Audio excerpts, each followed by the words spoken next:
Okay, so this is the second lecture of what laws of motion, where we'll be dealing with what the very important formula which we have derived in the last class. And what is that formula? Force is the rate of change of momentum. Either you take what? Instantaneous rate or what? Average rate. The force may be written as what? Either dP by dt or del P by del T. This was derived in the last class. Okay. What is the meaning of that? This gives you what? Instantaneous rate of change of momentum. So it will give the force at exactly at the time t, right? And this is what? Average rate of change of momentum. Average rate of change of momentum means it will give you what? Average force. Is that okay? Are you getting the point there? Now next, when you have solved this, you have derived one more relation there. What was the relation for the force there? F equals to mass into acceleration. And you very well know this is a very famous law. Okay, एक बहुत ही क्या है? Famous formula है. F equals to ma. Right? So let us start with some problems. And actually, as we are preparing for our forthcoming semester exam, so we'll be dealing with questions mostly from what? NCERT book and NCERT exemplar. Okay, so let us begin with the problems, and the very first problem is here. So here's the first question, which is based on the formula vector F equals to del P by del T. Okay, क्या बोलता है question देखेंगे जरा. Hockey player is moving northwards and suddenly turns westward. North जाते जाते west की तरफ turn करना है, right? With the same speed, and while turning, he is maintaining the same speed. Is that clear? What is now? To avoid the opponent is turning suddenly, the force that acts on the player is. So here are the options. तो उस player पे कौन सा force act होगा ये पूछना, और बहुत ही यूनिक क्वेश्चन है ये. आपको ये समझना है, अगर आपने पहला लेक्चर देखा हुआ है तो फर्स्ट लेक्चर में आपने क्या देखा था? क्या देखा था आपने? फर्स्ट लेक्चर का सेकंड पार्ट क्या था? फर्स्ट लेक्चर में जब मैंने न्यूटन सेकंड लॉ को डील किया था तो मैंने वहां पे क्या समझाया था? न्यूटन सेकंड लॉ के दो पार्ट थे. पहले पार्ट में क्या बोला था? The rate of change of momentum is proportional to force applied, right? And second part क्या था? आप बताइए, सेकंड पार्ट क्या था?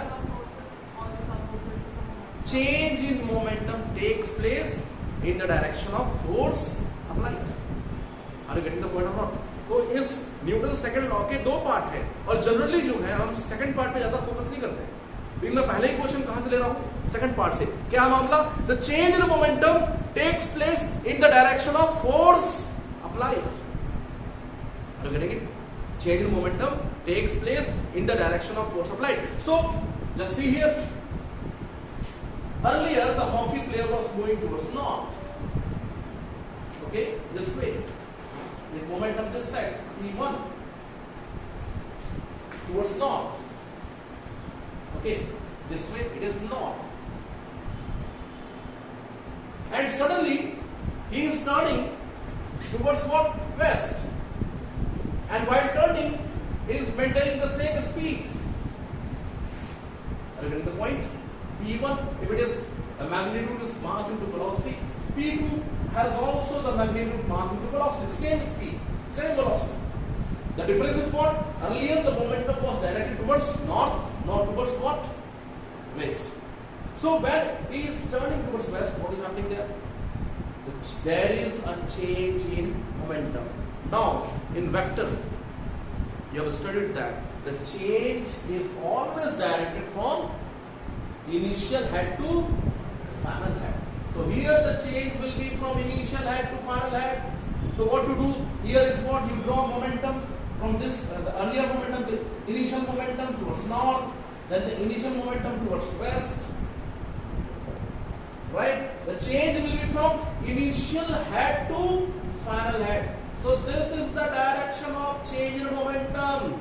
So according to the Newton's second law, the change in momentum takes place in the direction of force applied. So कहाँ होगा force? Force इधर होगा, इस डायरेक्शन का फोर्स होगा, जिधर मोमेंटम चेंज हो रहा है उस डायरेक्शन का फोर्स होगा। ये कौन सा डायरेक्शन है? साउथ वेस्ट, ठीक है, north south east west, south west. तो सबसे पहले तो देखिए कौन से डायरेक्शन में एक्ट होने वाला है फोर्स बच्चों? South west. अब साउथ वेस्ट के दो ऑप्शन हैं, frictional force and what? Muscle force, right? So first part तो clear हो गया, that the force will be directed along the direction of change in momentum. Initially momentum was this way, now momentum is this way. The change will be from initial height to final height. This is the direction of change in momentum. So in the same direction as the force acting. So force will act along this direction, southwest. The question is whether it will be a frictional force or what? What do you say? क्या लगता है? Yes, frictional force. With the help of friction only you can walk. एक बंदा जो walk करता है, ठीक है, वो फ्रिक्शनल फोर्स के कारण ही चलता है। और मैं इसे फ्रिक्शन के लेक्चर में जरूर बताऊंगा कैसे, जब वो अपने बैक साइड वाले पैर से, ये लेक्चर आप फ्रिक्शन का जरूर देखिएगा और उस लेक्चर में जो है आपको ये चीज बहुत ज्यादा क्लियर होगी। क्या होता है कि आप हमेशा जो है अपने जो पीछे वाला पैर है, बैक साइड का जो पैर है, उससे आप ग्राउंड को ऐसा पुश करते हैं, you push the ground backwards, okay, with your leg which is behind. आपका जो पैर पीछे है उससे आप क्या करते हैं? आप ग्राउंड को ऐसा पुश करते हैं, और ग्राउंड को जब आप पुश करेंगे तो क्या होगा? जब आप ग्राउंड को पुश करेंगे तो फ्रिक्शन इस पे आगे लगता है, पीछे वाले पैर पे फ्रिक्शन आगे लगता है, इस वाले पैर पे क्या लगेगा बाद में बात करेंगे फ्रिक्शन के लेक्चर के टाइम में। लेकिन यहाँ याद रखिए, ये पीछे वाले पैर पे फ्रिक्शन जो है, तो जब आप ऐसा करके आप क्या करेंगे? ग्राउंड को आप स्लाइड करना चाहेंगे तो फ्रिक्शन फोर्स किधर लग रहा है? आगे लग रहा है। आर गेटिंग द पॉइंट और नॉट? ठीक है, तो यहाँ पे जो फ्रिक्शन फोर्स है, बात समझ में आ रही है? फ्रिक्शन फोर्स क्या लगेगा? आगे की तरफ लगेगा। आपका मसल फोर्स पीछे एक्ट कर रहा है। The force which your muscle is exerting is in which direction? Backward direction. But the friction force is acting in which direction? Forward. Only the friction is helping you to move. और अगर friction नहीं होगा तो आप moon walk करते रह जाते। Moon walk चलते ना? ओके, तो मून वॉक आप वही को वही, वो जो ब्रेक डांसर होते हैं ना, मून वॉक करते हैं, वही वॉक करते रहते हैं, ऐसा लगता है कि वो वही स्लाइड कर रहे हैं। So they are not getting friction force actually. So be careful. If you want to walk forward, the friction force is there to help you. When you push the ground backwards, friction force acts on you, on your leg, on your shoes. In which direction? Forward direction, right? यहाँ पर भी बच्चों ध्यान दीजिए, ये जो turning हो रही है, इस टर्निंग में कौन मदद करेगा? Friction force. फ्रिक्शन फोर्स अगर नहीं होता तो आप टर्न करने की कोशिश करते, आप याद रखिए, आप टर्न करने की कोशिश करते आप जो है स्लाइड हो जाते, आप पीछे निकल जाते। फॉर एग्जाम्पल इमेजिन करें, मैं अगर आप यहाँ पर एक चीज आपसे बताना चाहूंगा, बहुत ध्यान से देखें। अगर यहाँ पे फ्रिक्शन फोर्स नहीं होता तो बंदा किधर स्लाइड करेगा? इस डायरेक्शन में स्लाइड कर जाएगा, क्योंकि मोमेंटम का इधर से इधर चेंज होना, मतलब ये चेंज इन मोमेंटम डायरेक्शन है, ये फोर्स का डायरेक्शन है। आपका मोमेंटम इधर चेंज हो रहा है, मतलब आप पे फोर्स इधर लगा है, मतलब आपने ग्राउंड को उधर पुश किया है, तभी तो फोर्स इधर लग रहा है। Are getting the point? ये आपको समझ रहा है? बहुत ध्यान से देखिए, मैं जो बताना चाह रहा हूं, आपका मोमेंटम इधर से इधर जाना, मतलब इस डायरेक्शन में आपका मोमेंटम चेंज हो रहा है, मतलब आप पे जो फोर्स लग रहा है इधर लग रहा है, along the direction of change in momentum, मतलब आपने ग्राउंड को इधर पुश किया होगा, तभी आप इधर जा रहे हैं। अरे गेटिंग द पॉइंट है ना? सो ये आपको समझना है कि here which option will be correct? C option, ठीक है। Here the friction force along the southwest direction, along the southwest direction will actually act on the player. Is it okay? So it was a very good question. Okay, one thing I just wanted to remind you, what the muscle force you are exerting on the ground, on the player, friction force is acting. You move only due to what? Friction force. Your muscle force is acting on the ground. You push the ground with your muscle. The muscle force is acting on the ground, but it is asked about what? The force on the player. So on the player, which force is acting there? Friction force. So your muscle force is pushing the ground backside, and the friction which is there is helping you to move forward, right? So इस player पे क्या लग रहा है? Friction force लग रहा है, जो उसको क्या कर रहा है? Move करा रहा है. Is that okay? So students, we are dealing with the formula what? F equals to del P by del T. हम क्या देख रहे हैं यहाँ पर?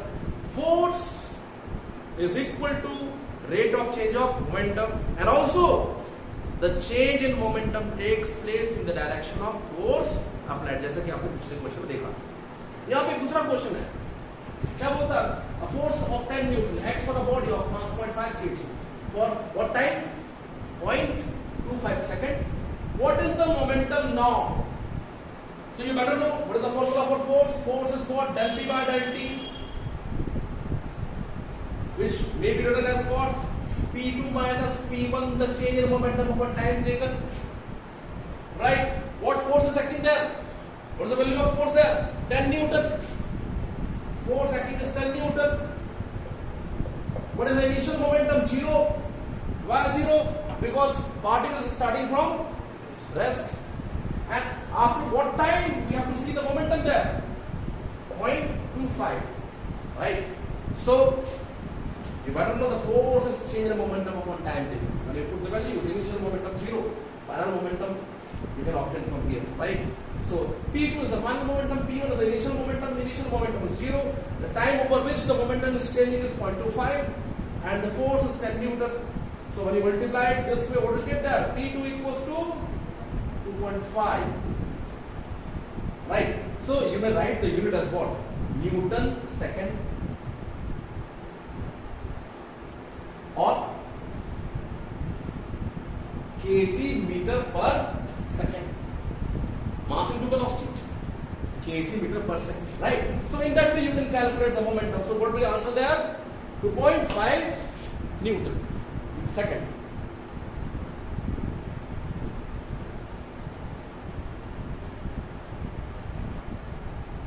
So next question is what? A constant retarding force of 50 Newton is applied. Retarding force means sure it will be acting what? Opposite to the direction of motion, right? And that force is acting on 20 kg body which is moving initially with 15 meter per second. So retarding force, opposite to the motion, it is acting there, right? Now the question says, how long does the body take to reverse its velocity? Okay. So reverse होने में कितना time लगेगा velocity को ध्यान से देखिए क्या मामला है. In the beginning the momentum is this way, p1 equals to mv, right? And the force is acting this side opposite to the momentum, opposite to the motion. जिधर मोशन है उसके ऑपोजिट जो है फोर्स एक्ट हो रहा है. अब वो क्या रहा है, जब फोर्स एक्ट होगा तो क्या होगा? ग्रेजुअली फोर्स वेलोसिटी को कम करेगा, मोमेंटम को कम करेगा, फिर मोमेंटम को कम करने के साथ इधर जो है इस तरफ उल्टा कर देना मोमेंटम को. P2 is minus mv, P1 is what? mv, P2 is what? minus mv. Why minus mv? Because the velocity is reversed. Reverse means direction is just changed oppositely. So what happens when you throw a body like upwards? What happens? The force of gravity acts on the body. In the beginning it retards the body. After a while the body attains what? Zero velocity, rest, comes to rest. And thereafter the body returns back. So it's the same retarding force. After the body comes to rest, now starts pulling the body. Here also the same thing will happen there. In the beginning it will reduce the momentum to zero, then opposite direction, in opposite direction the velocity will increase. तो पहले velocity decrease होकर zero होगी, फिर उल्टे direction में बढ़ेगी. तो ध्यान दो बच्चों, यहाँ पे क्या हो रहा है इसका आप ध्यान से देखिए. ऐसे मामले में अगर आपको लगाना है इस फॉर्मूले को, न्यूटन सेकंड लॉ का जो बेसिक फॉर्मूला आपको मिला, F equals to del P by del T, कैसे लगाएंगे? Simple job. इसे लिख सकता हूँ मैं F equals to what? Final momentum minus initial momentum upon time taken. And then ऐसे मामले में क्या करेंगे? Initial momentum mv and final momentum will be minus mv.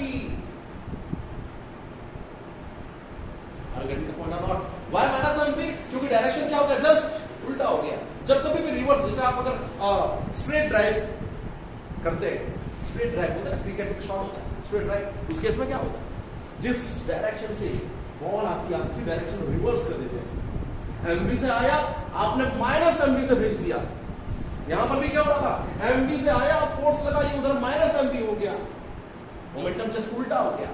तो चेंज क्या करेंगे बच्चों, final momentum is minus m v, minus initial momentum of a time taken, that will be the force. Right, now put the values here. चलिए यहां पे values रखते हैं. Force, retarding force minus 50, right, it is what, minus 2 mv हो जाएगा. ये solve करेंगे तो माइनस m की जगह क्या रखा आपने, 20,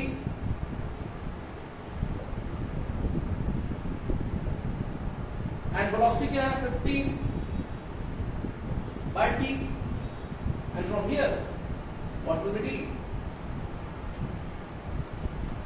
600 by 50. Okay, minus minus cancel हो जाएगा दो तक से, and therefore what is the time there, 12 seconds. So it will take what, 12 seconds to just reverse the velocity, reverse the momentum. So what is happening there, again we are using the same formula. हम इसी फॉर्मूले पे काम कर रहे हैं. ये जो पहला फॉर्मूला बड़ा काम का है, are you getting the point? हम इस फॉर्मूले पे जो है ये काम कर रहे हैं. And the formula is very simple, F equals to del P by del T.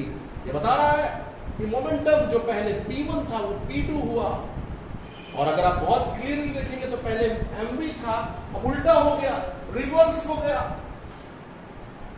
ठीक है, तो reverse the velocity, velocity reverse मतलब मोमेंटम जो इधर था, वेलोसिटी जो इधर थी, अब इधर माइनस mv हो गई.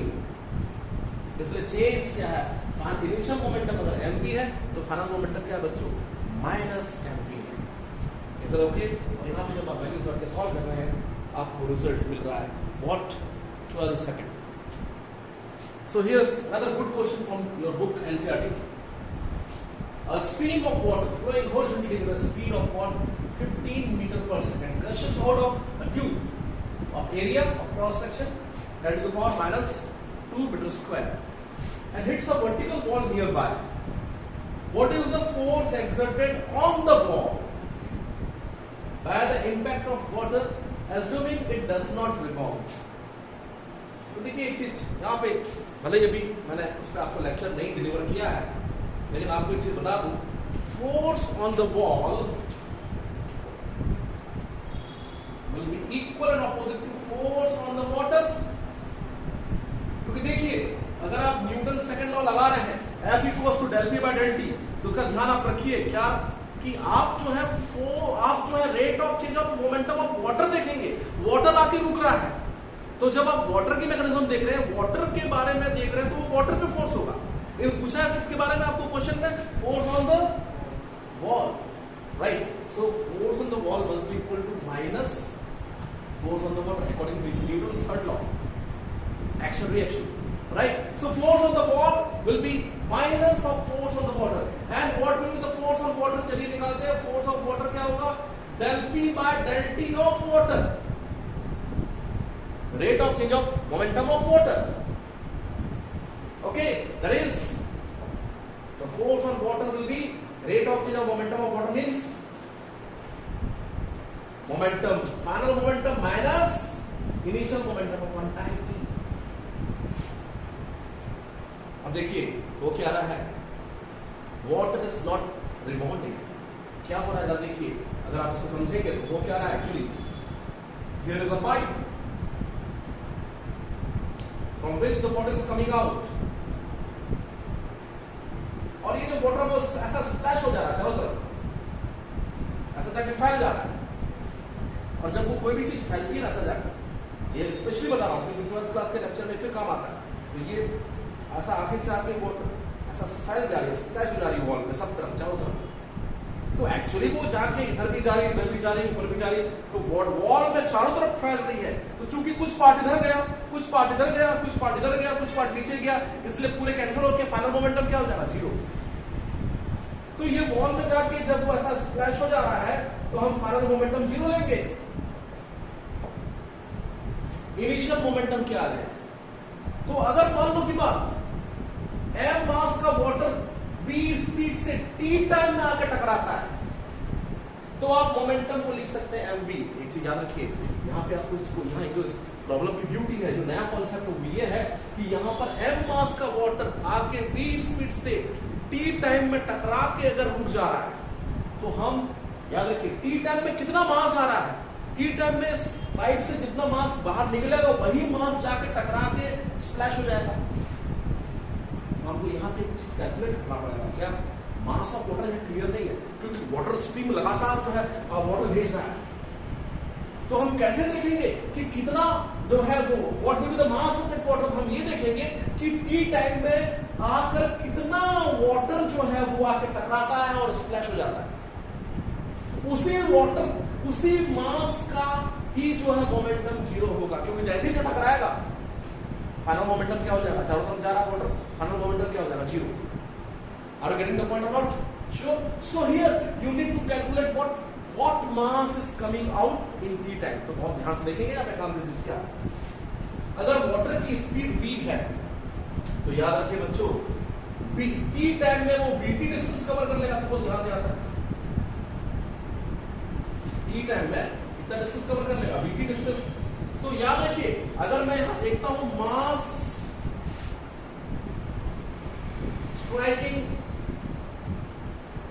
इन t टाइम, तो मास को आप लिख सकते हैं क्या बच्चों, वॉल्यूम इनटू डेंसिटी। तो कितना वॉल्यूम जो है वो आके टकराएगा, जितना वॉल्यूम टी टाइम में बाहर निकलेगा, टी टाइम में कितना वॉल्यूम बाहर निकल जाएगा। तो ध्यान दीजिए अगर वाटर की स्पीड v है तो v स्पीड से वाटर जो है t distance cover vt distance cover करेगा टी टाइम में। कितना डिस्टेंस कवर कर रहा है, vt डिस्टेंस। तो कितना वॉल्यूम बाहर आया, avt। अरे वॉल्यूम ऑफ सिलेंडर क्या लेंगे, सिलेंडर का एरिया है ना, area into distance, r square h होता ना। तो avt is the volume coming out in time t,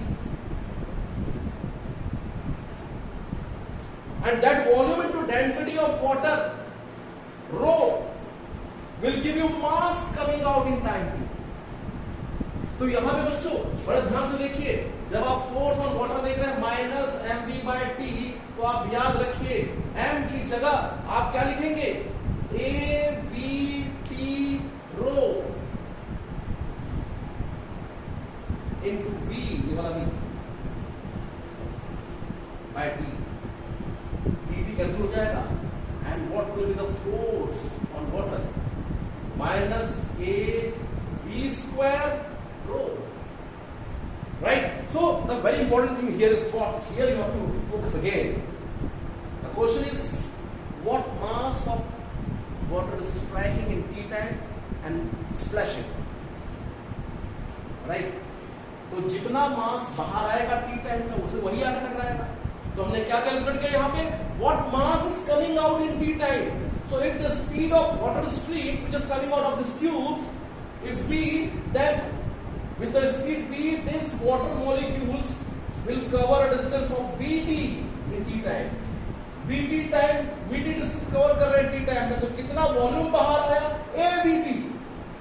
क्योंकि हम यहाँ पे एरिया ऑफ क्रॉस सेक्शन को क्या ले रहे हैं बच्चों, a ले रहे हैं। तो avt is the volume coming out, this volume is coming out, and volume into density means mass which is coming out is avt into rho, volume into density.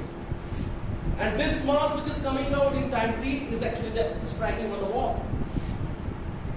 right? So mass of the water coming out in time t, which is striking there in time t, is avt rho into the volume.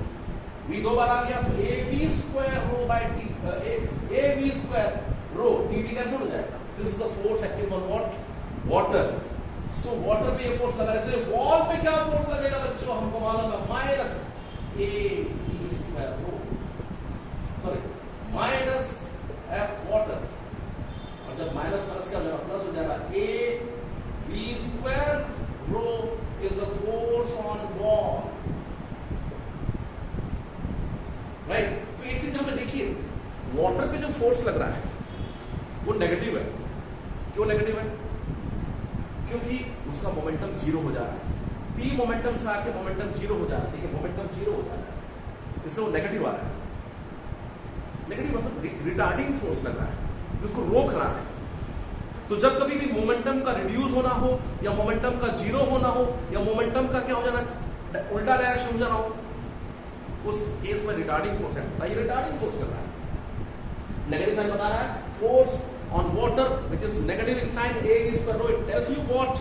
That here a retarding force which is stopping the water is acting. और जितना force water पे लगेगा उतना किस पे लगेगा? Wall पे, क्योंकि इक्वल एंड अपोजिट। वाटर पे फोर्स लग रहा है, ये रुक रहा है, तो वाटर वॉल पे लगाएगा। वॉल ने वाटर पे लगाया, वाटर किस पे लगाएगा? वॉल पे लगाएगा। तो आप इसलिए मैंने यहाँ पे force of water is minus of force of water लिखा है। और ये आ रहा है, ध्यान दीजिए बच्चों, इस पे और आप आगे जा सकते हैं। ये तो मैं आपको जो लेक्चर दे रहा हूँ जस्ट एनसीईआरटी के हिसाब से दे रहा हूँ, इसमें मैं बहुत काम कर सकता हूँ, ठीक है। और जो हमारे बच्चे रेगुलर पढ़ते हैं वो करते हैं काम क्या कि अगर मान लो ऐसा जाता, ध्यान दें, जस्ट एक लाइन आपको बता दूं, अगर मान लो वाटर पाइप ऐसा वाटर इधर चला जाता तो क्या होता? चेंज। तब क्या लगता? फोर्स। जस्ट अ सेकंड, यहां बहुत सारे केस बना सकता हूं, लेकिन इस केस में देखिए, इस केस में क्या होता? बहुत ध्यान से देखिए, पहले मोमेंटम इधर है mv, मोमेंटम इधर हो जाएगा mv। आप समझिए ऐसा क्यों हो रहा है? पहले वाटर जो है इधर जा रहा है, अब वाटर इधर जा रहा है, 20 फीट सब इधर चला जा रहा है, तो चेंज मोमेंटम इधर हो जाएगा, क्योंकि मैंने आपको बताया है ये इनिशियल मोमेंटम, ये फाइनल मोमेंटम। पहले वाटर इधर जा रहा था, अब पाइप में एक एल शेप पाइप है, पाइप के अंदर वाटर चल रहा है। तो ध्यान दीजिए आप बड़े ध्यान से, क्या यहाँ पर वाटर इधर जा रहा है, तो पहले मोमेंटम इधर था, अब मोमेंटम नीचे की तरफ हो गया, चेंज होगा, initial head to final head. ये डेल पी है। और बच्चों आप जानते हैं ये mv, ये mv, तो ये जो वैल्यू होगी क्या होगी? ये जो डेल पी होगा क्या होगा? mv√2। और जब आप देखेंगे यहाँ पे force del p by del t हो जाएगा mv, कैसा हो जाएगा? mv√2 bye t. और जब मास की वैल्यू रखेंगे बच्चों, यहाँ पे जब मास की वैल्यू रखेंगे, मैं जब ले जा रहा हूँ क्लास इधर, तो ध्यान दें, मैंने क्या बोला? पहले मोमेंटम इधर था, अब मोमेंटम इधर हो गया इस पाइप लाइन में, तो मोमेंटम किधर चेंज हो रहा है? Initial head to final head. फिर से देखिए, इनिशियली मोमेंटम इधर है, अब मोमेंटम इधर हो जा रहा है, तो ये change initial head to final head, the change, the direction of change, and that change from here, you can very easily guess mv and mv, so this will be mv√2. तो change in momentum is what? mv√2। आपको नजर आ रहा है वहां पे mv√2, and mv√2 by t the force। और जब आप उसे सॉल्व करेंगे बच्चों, यहां से इसी m की वैल्यू रखेंगे, आप वापस और सॉल्व करेंगे, तो क्या आ जाएगा मालूम है? Minus a v square rho into √2। कुछ नहीं, √2 जुड़ जाएगा बस। Are you getting the point? ठीक है, इट विल बी √2। तो ध्यान दें, बहुत सिंपल है।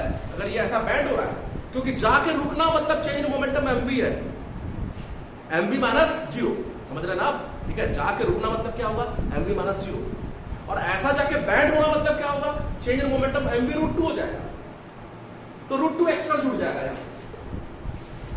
ठीक है, mv माइनस 0 में केवल mv था चेंज इन मोमेंटम, और इसमें क्या हो रहा है? mv√2 हो रहा है, तो √2 एक्स्ट्रा फैक्टर आ जाएगा। जो फोर्स होगा, अगर आप एल शेप्ड पाइप लेंगे, इस टाइप का पाइप लेंगे, तो ध्यान दीजिए बच्चों, एक चीज फिर बताना चाह रहा हूं, यस, मोमेंटम इधर चेंज हो रहा है, तो इस डायरेक्शन में फोर्स लग रहा है वाटर पे, वाटर पे फोर्स इधर लग रहा है, क्योंकि वाटर का मोमेंटम इस डायरेक्शन में चेंज हो रहा है, तो वॉल पे इधर फोर्स लगेगा, वाटर पे इधर लगा, वाटर का मोमेंटम इधर चेंज हो रहा है, तो वाटर पे इधर फोर्स, तो उल्टा वॉल पे इधर फोर्स, ये पाइप इधर फेंकाएगा। आपने स्प्रिंकलर देखा है, स्प्रिंकलर देखा है, जिधर वाटर जाता है उसको उल्टे डायरेक्शन में फेंकाता है, इसलिए तो याद रखिए यहां पर जो है ऐसा मुड़ने पे चेंज इन मोमेंटम इधर है, इस डायरेक्शन में वाटर पे फोर्स लग रहा है, तो वाटर वॉल पे उधर फोर्स लगाएगा, ये उधर भागेगा। तो अगर आप इसे क्लैंप नहीं करेंगे प्रॉपर्ली, इस ट्यूब को प्रॉपर्ली क्लैंप नहीं करेंगे, तो ये ट्यूब उधर भागेगा, that side. Are you getting my point और not? Is it clear to you? So again be careful, पहले इधर एमपी था, अब इधर एमपी हो गया, तो ये चेंज इधर हो रहा है, इस डायरेक्शन में वाटर पे फोर्स लग रहा है, तो वॉल पे फोर्स उधर लगेगा, ट्यूब उधर भागेगा। सो ये बहुत ही अच्छा क्वेश्चन है। मैंने इस क्वेश्चन को आपको मैंने थोड़ा स्ट्रेच कर दिया। जनरली कॉम्पिटिटिव एग्जाम के लिए और केसेस हम देखते हैं, पढ़ते हैं, लेकिन फिलहाल आपके लिए एनसीईआरटी की किताब से एक क्वेश्चन है जहां पे आपको ये समझना है कि ये पाइपलाइन में वाटर आता है और रुक जाता है, तो चेंज इन मोमेंटम क्या है? 0 - mv/t, change in momentum of time taken. और यहाँ पे मास कैसे देखेंगे? आप बस देखिए कि कितना मास आके टकरा रहा है, वो मैंने वहां पे कैलकुलेट किया। वैल्यू रखा, आपको मिला force for AV² rho minus AV² rho is the force on water and plus AV² rho is the force on what? Wall. So here's the problem, which is also based on the same concept what F equals to del V by del T. Problem बोलता क्या है? A machine gun fires bullets of mass 40 gram each with a velocity of 1200 meter per second. The man holding it can exert a maximum force of 144 Newton on the gun. How many bullets can be fired per second? आपने देखा है जब bullet fire होता है आगे की तरफ तो बुलेट पे फोर्स लगता है, और जितना फोर्स बुलेट पे लगेगा उतना फोर्स आप पे लगेगा।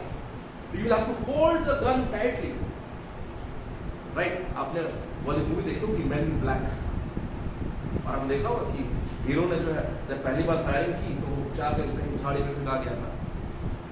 तो ये रिकॉइलिंग बोलते हैं, इसको क्या बोलते हैं? Recoil velocity. When the bullets move forward, the gun has a tendency to move what? Backwards. ये कंजर्वेशन ऑफ मोमेंटम के कारण ऐसा होता है। ठीक है, जितना मोमेंटम बुलेट को मिलता है उतना मोमेंटम गन को मिलता है।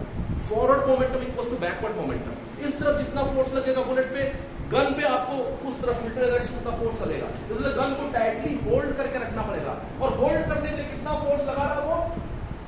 144 newton force. Are you getting the point there?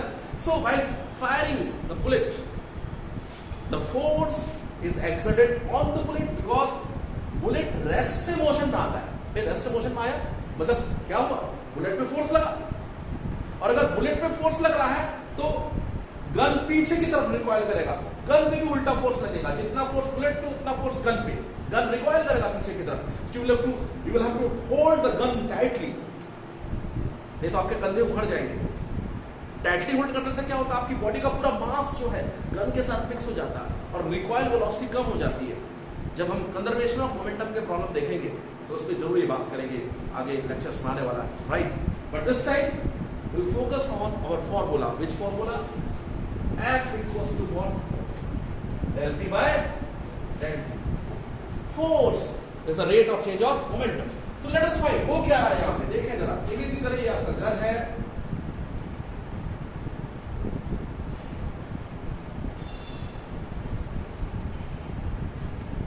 और गन का मास है कैपिटल M, और यहां से जो बुलेट्स निकल रहे हैं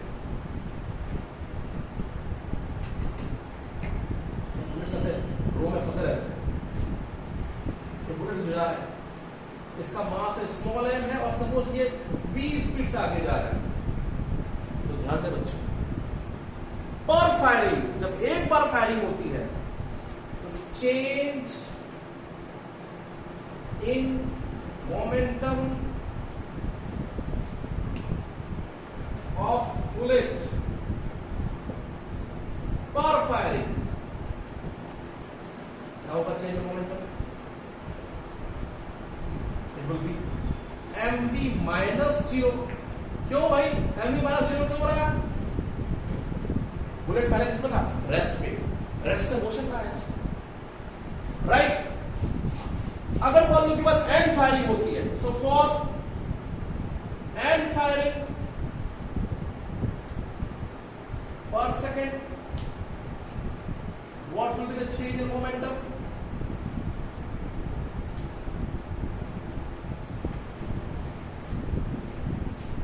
Del P equals to क्या हो जाएगा?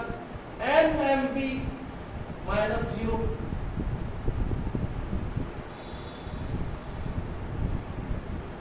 आप समझ पा रहे हैं? एक फायरिंग हुई, शिविर तुम्हारा ध्यान इधर है, सो एक फायरिंग हुई, मोमेंटम क्या हुआ? 0 से mv, mv minus 0। And firing हुई तो nmv, तो change the momentum is n firing, right? 1 firing 0 से mv हो गया, mv minus 0, n firings n mv minus 0, this is change in momentum. अब आगे देखिए,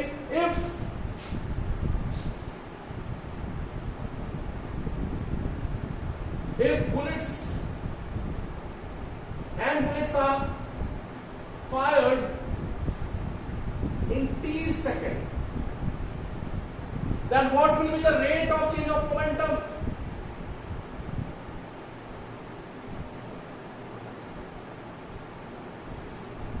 रेट क्या हो जाएगा बच्चों? del p by del t क्या हो जाएगा? It will be what? nmv by t। ध्यान लीजिए, फिर से ध्यान देंगे। एक फायरिंग के लिए मोमेंटम कितना चेंज हो रही है? mv minus 0। n फायरिंग के लिए कितना हो रही है? n mv minus 0। और अगर n फायरिंग जो है t टाइम में हो रहा है, तो change in momentum upon time taken, तो change in momentum is n mv by t, sorry, change in momentum is n mv by t कर दिए तो क्या हो गया? Rate of change of momentum, change in momentum upon time. And what is rate of change of momentum? It is nothing but force acting on the bullets. And therefore the force on the bullets will be, because we are observing the change of momentum of bullets, so it will be the force on bullets will be what? nmv by t। बड़ा अच्छा formula है, ये याद रखिए। और जितना bullet पे force लगेगा, बुलेट्स पे जितना फोर्स लगेगा, उतना गन पे पीछे की तरफ फोर्स लगेगा। इक्वल एंड ऑपोजिट, जैसे पिछले प्रॉब्लम में आपने देखा, जितना जो है वाटर का मोमेंटम जितना चेंज हुआ, वाटर पे जो फोर्स लगा, वॉल ने वाटर पे लगाया और वाटर ने किस पे लगाया था? वॉल पे। वैसे यहां पर भी बुलेट्स पे जो फोर्स लगेगा, उतना ही फोर्स पीछे की तरफ लगेगा, तो आपको गन को टाइटली होल्ड करके रखना पड़ेगा, राइट? सो याद रखिए, यहां पर ये हो गया क्या बच्चों? फोर्स। तो हमने कौन सा फंडा लगाया भाई? The force is what? Rate of change of momentum, that is n mv by t। तो देखिए जरा, कितना फोर्स लग रहा है बुलेट पे, कितना फोर्स लग रहा पड़ा था? जितना बुलेट पे फोर्स लगता है, देखा, उतना किस पे फोर्स लगता है? गन पे।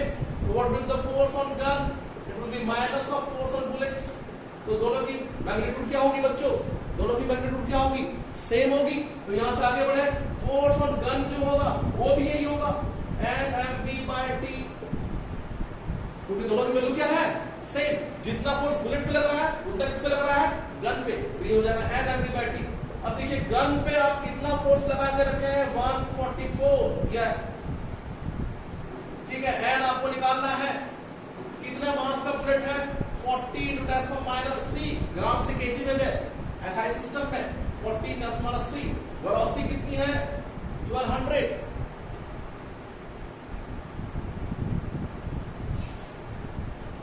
वैसे कितना होगा?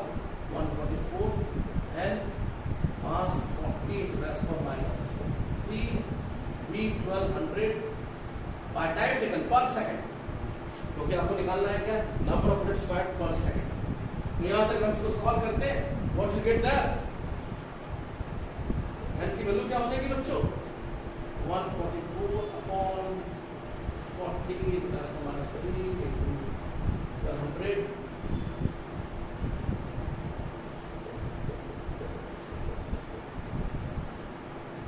जरा सॉल्व करके देखें, व्हाट विल गेट देयर? ये 3 जीरो जो है 40 1 2 3 3 जीरो डेसिमल से गए, यहां बचेगा क्या? 144 अपॉन 4 × 12 12 12 जा एंड 4 3 जा, तो एन की वैल्यू क्या आ गई? 3 bullets per second। so that person can just fire how many bullets per second? 3 bullets per second। उससे ज्यादा फायर करेगा तो खुद पीछे दिखा जाएगा, क्योंकि वो कितना फोर्स प्रोवाइड कर सकता है? ऐसा हो 144 न्यूटन फोर्स प्रोवाइड कर सकता है। तो उसकी इतनी एबिलिटी है कि केवल वो क्या कर सकता है? 3 बुलेट से फायर कर सकता है, क्योंकि जब 3 बुलेट्स पर सेकंड फायर करेगा तो बुलेट पे 144 न्यूटन फोर्स लगेगा, और इधर तुम पे, इस पे भी जो होगा, जो गनर होगा, उस पे भी कितना फोर्स लगेगा? 144। उससे अगर ज्यादा फायरिंग करने जाओगे तो फोर्स इधर बढ़ जाएगा, तो फोर्स इधर भी बढ़ जाएगा और वो पर्सन पीछे फेंका जाएगा। Getting the point of not, है ना? सो ये बहुत एक शानदार कॉन्सेप्ट था। किसका बच्चों? हम सेम कॉन्सेप्ट देख रहे हैं, F equals to what? del p by del t। The force is rate of change of momentum. Vanshi का फोकस हियर, क्या बोला? The force is what? Rate of change of momentum. हमने सबसे पहले क्या देखा बच्चों? जब एक फायरिंग होती है चेंज इन मोमेंटम क्या है, m b minus 0, n firing होगी तो एन एम बी माइनस 0, और अगर एन फायरिंग टी टाइम में हो रही है तो change in momentum upon time taken क्या हो जाएगा बच्चों, rate of change of momentum, and that rate of change of momentum is nothing but what, force. तो force is what, n m b by t, और जितना force bullet पे लगेगा उतना गन पे लगेगा. उस फॉर्मूले पे रखा आपने, आपको मिल गया कि n equals to 3 bullets per second can be fired as the at the most, right? So students, हम लोगों ने क्या देखा, we have already gone through the first definition of what the force as a rate of change of momentum, और साथ ही साथ हमने ये भी देख लिया है that the change in momentum takes place in the direction of force applied. याद रखिए ये वेक्टर लॉ है. Okay, the change in momentum takes place in the direction of what, force applied. और आपको मालूम है कि हमने पिछली क्लास में, पिछले लेक्चर में देखा है कि जब आप इसको डिराइव करते हैं, you got the formula for force as what, F equals to ma. आपने F equals to what, ma, ये फॉर्मूला देखा है, राइट? और अब हम इस फॉर्मूले F equals to ma पे प्रॉब्लम्स देखेंगे. Force is mass into acceleration, और जहां एक्सेलरेशन आ जाएगा वहां आपकी काइनेमेटिक्स भी आ जाएगी, राइट? सो चलिए क्वेश्चन देखते हैं. तो ये देखिए पहला क्वेश्चन बहुत अच्छा क्वेश्चन है, ये एस सी वर्मा की किताब से क्वेश्चन है, और आप जानते हैं एस सी वर्मा की किताब काफी पॉपुलर किताब है. पेज नंबर 79 पे ये एक्सरसाइज का पहला क्वेश्चन है. क्या बोलता है, block of mass 2 kg placed on a long frictionless horizontal table is pulled horizontally by a constant force F. It is found to move 10 meters in first 2 seconds. Find the magnitude of the force. ध्यान दो बच्चों, यहाँ पे आज हम जो second part देख रहे हैं इस लेक्चर पे, वो है क्या, फोर्स की दूसरी definition F equals to ma. और कोई नहीं, अगर आप एक्सेलरेशन निकाल दें यहाँ जो दिया हुआ है इससे, तो आप जो है आराम से फोर्स भी निकाल सकते हैं. आपको बताया it is found to move 10 metre in first 2 seconds from rest, right? Body पहले रेस्ट में थी, फिर मोशन में आई, तो आप जानते हैं v equals to u plus at से, सॉरी s equals to, क्योंकि डिस्टेंस आपको दिया है, हाफ at स्क्वायर से आप इसे आराम से बना सकते हैं. u 0 लेंगे, वैसे आपको मालूम है फॉर्मूला क्या होता है, s equals to ut plus half at square. हमारे यहाँ u 0 है, और स्टार्टिंग फ्रॉम व्हाट, रेस्ट. तो ये क्या हो जाएगा बच्चों, इसको जब देखें तो क्या हो जाएगा, s equals to half at square, right? S is what, 10 meters. Half a t is what, 2 seconds. When you solve this, what you get, a equals to 5 meter per second square. तो देखिए आप इस data से जो है और इस formula से s equals to half a t square से आपने निकाल लिया एक्सेलरेशन 5 मीटर पर सेकंड स्क्वायर. और जैसे एक्सेलरेशन आ गया क्या करेंगे, तनिष्क फॉर्मूला लगा लेंगे, F equals to ma. What is the mass, 2 kg. An acceleration from your data, you are getting this as what, 5 meter per second square. Are you getting it? So it is 10 Newton. So what force is acting actually there, 10 Newton. Okay, so बहुत ही simple था. आपने acceleration निकाला दिए गए data से, और जैसे ही आपको एक्सेलरेशन मिला F equals to ma से आपने फोर्स निकाल लिया. Here is another good question. And this question is from a very good book, NCERT Exemplar. आप जानते हैं गवर्नमेंट की एक और बुक आती है NCERT के अलावा, NCERT Exemplar, और उसका एक क्वेश्चन नंबर 7 है. बहुत अच्छा क्वेश्चन है, और इसमें कैलकुलस का यूज होगा, और आपने कैलकुलस पढ़ा है, आप जानते हैं, ठीक है?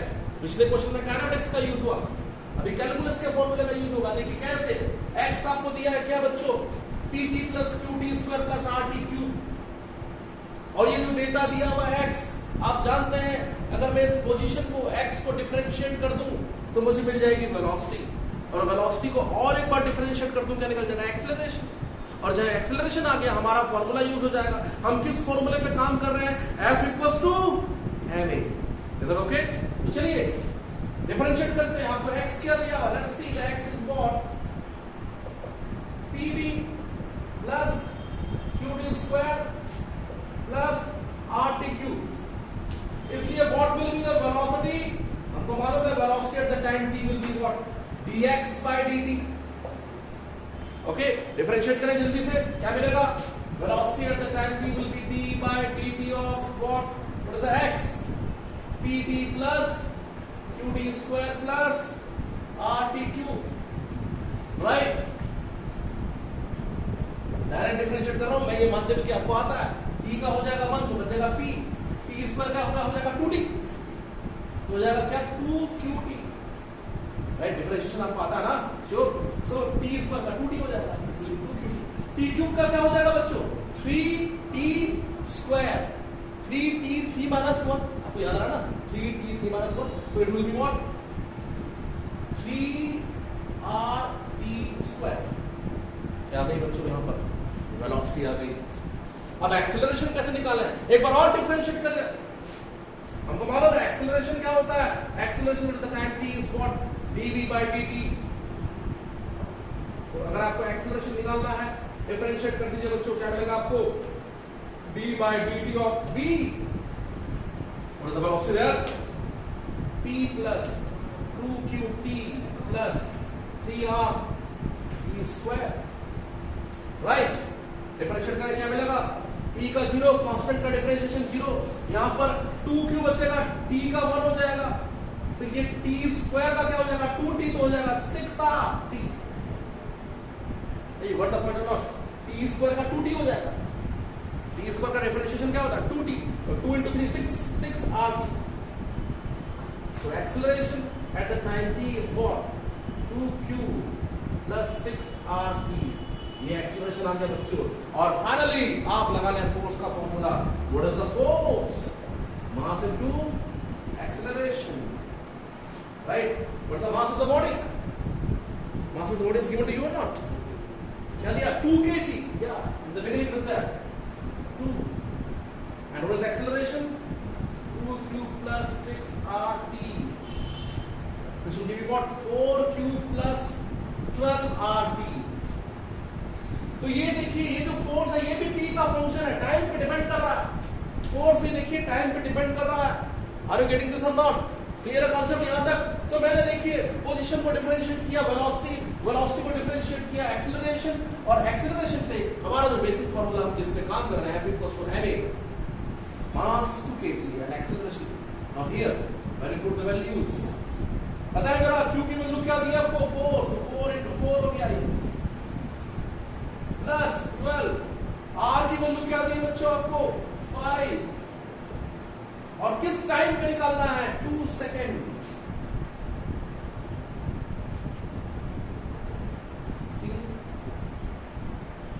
120, that is what? 136 Newton. What force is acting at t equals to 2 seconds? 136 Newton. Are you getting the point there, students? So it was a very simple job. Just you should have the knowledge of calculus. You can obtain acceleration, and from here F equals to ma, you can obtain what? Formula for the force. So the next question, you can see here in this problem, you have given what? xt and yt graph. You can see that the xt graph, x and t graph is a straight line. Well, yt graph is a parabola, parabolic shape, right? तो यहां से आपको बोल रहा है कि you determine the force, magnitude and direction of force. कैसे देखें, किस तरीके से बनाएं?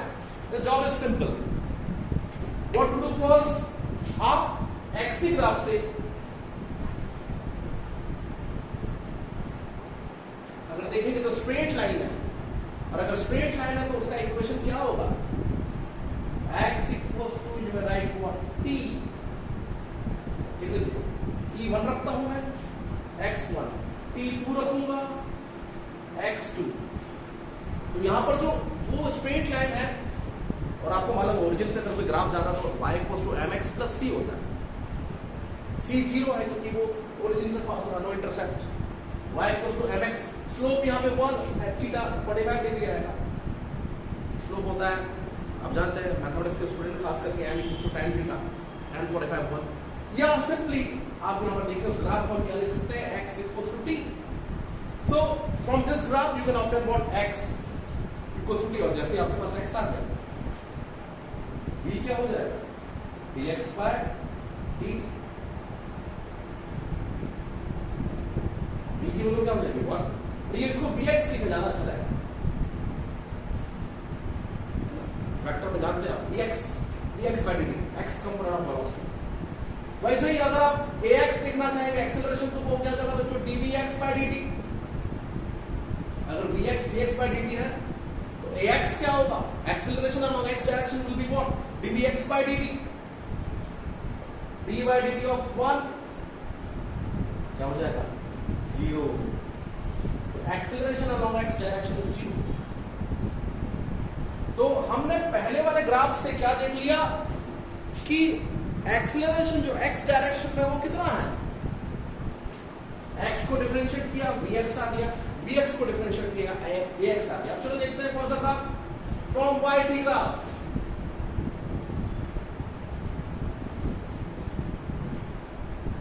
yt ग्राफ जो है इक्वेशन ऑफ एक पैराबोला है, तो उसको लिख सकते हैं y equals to t square. अब देखिए जब आप t1 रखेंगे तो y 1 है, और जब आप t2 रखेंगे तो t स्क्वायर, 2 रखेंगे 2 स्क्वायर 4। तो ये पैराबोलिक इक्वेशन है। पैराबोलिक इक्वेशन में क्या होता है, x proportional to t square होगा, तो y इक्वल्स टू क्या लिख सकते हैं बच्चों, यहाँ पे ये जो पैराबोलिक ग्राफ है, इस ग्राफ को हम किस इक्वेशन से रिप्रेजेंट कर सकते हैं, y equals to t square. और फिर से इसको अगर मैं डिफरेंशिएट कर दूं तो मुझको मिल जाएगा dy will be what dy by dt, y component of velocity is what dy by dt। तो आपने कर दिया dy by dt, तो v की वैल्यू क्या हो जाएगी d by dt of y, y क्या बच्चों t स्क्वायर, तो v इज t स्क्वायर का क्या हो जाएगा 2t। You got the point. So y आपको दिया था वंशिका, जो देखो y दिया y इज t स्क्वायर, यहां से dy is dy by dt of t square is 2t, 2t आ गया, वेलोसिटी आ गई y डायरेक्शन में। अगर मैं इसको डिफरेंशिएट करूं तो मुझे मिल जाएगा क्या, acceleration along y direction, that will B d by dt of what vy। तो vy को डिफरेंशिएट कीजिए ay आ जाएगा, आप समझ रहे हैं, पोजीशन को डिफरेंशिएट किया वेलोसिटी, फिर वेलोसिटी को डिफरेंशिएट किया एक्सेलरेशन, क्या हो जाएगा बच्चों acceleration d by dt of what 2t, ये y 2 बाहर आ जाएगा, d by dt of what t, और d by dt of t क्या होगा बच्चों 1। तो what is ay here, ay is 2, आपको ay भी मिल गया बच्चों 2, राइट। अब यहां से फोर्स देखते हैं, fx क्या हो जाएगा, fx क्या होगा m into ax, ax 0 है, इसलिए फोर्स का x कंपोनेंट भी 0 होगा। आपको ax की वैल्यू क्या मिली 0 मिली, राइट। fx is 0। फिर देखते हैं fy, y कंपोनेंट, fy क्या होगा बच्चों, मास into acceleration along y direction. ये भी मैंने आपको बताया था पिछली क्लास में, मैंने जब आपको लॉज ऑफ मोशन को बताया था कि वेक्टर लॉ था, मैंने आपको सिखाया था जिस डायरेक्शन में फोर्स उसी डायरेक्शन में rate of change of momentum, उसी डायरेक्शन में मास इनटू एक्सेलरेशन। आप देख लीजिए पिछले लेक्चर में सेकंड पॉइंट जब मैंने लॉज को डिस्क्राइब किया था, राइट। तो यहां पर देखिए x डायरेक्शन में जो फोर्स होगा max होगा, y डायरेक्शन में जो फोर्स होगा क्या होगा may होगा, clear. Fy equals to mass क्या बच्चों 0.5 500 ग्राम 0.5 kg, ये y क्या बच्चों 2, Fy की वैल्यू क्या आ गई बच्चों 1 न्यूटन। फोर्स y डायरेक्शन में है, x डायरेक्शन में कोई भी फोर्स नहीं है क्योंकि एक्सेलरेशन नहीं। जब आप फोर्स का मैग्नीट्यूड देखेंगे वेक्टर के फॉर्मूले से, vector F equals to fx square plus fy square, जब यहां पे वैल्यू रखेंगे F इक्वल्स टू क्या होगा रूट ऑफ fx स्क्वायर मतलब 0 स्क्वायर, fy स्क्वायर मतलब क्या होगा बच्चों 1 स्क्वायर, तो फोर्स की वैल्यू क्या आ जाएगी 1 आ जाएगी। और ये फोर्स कौन से डायरेक्शन में होगा, y डायरेक्शन में होगा, क्योंकि केवल Fy है। एक्चुअली F जो है Fy है, अगर Fx को 0 रख दूं तो F जो है वो Fy है, तो force acting here is only along this direction students, that is along x along what y direction, because Fy is there, Fx is 0. The force, the net force is 1 Newton which is acting along what? Y direction. That will be your answer here. So ये हमने second definition पे भी काफी काम कर लिया है. मैंने आपको दो चीजें आज सिखाई है, F equals to del P by del T, और दूसरी बात जिस पे मैंने काम किया, F equals to mass into acceleration. Right, इन दो डेफिनेशन पे हमने काफी काम कर लिया है. नेक्स्ट टाइम में जो है हम इम्पल्स में जाएंगे अगले लेक्चर में, और देखेंगे कि इम्पल्स में क्या क्वेश्चन बनते हैं, और एनसीईआरटी की किताब है जो है आपको कौन से क्वेश्चन बताती है. Okay students.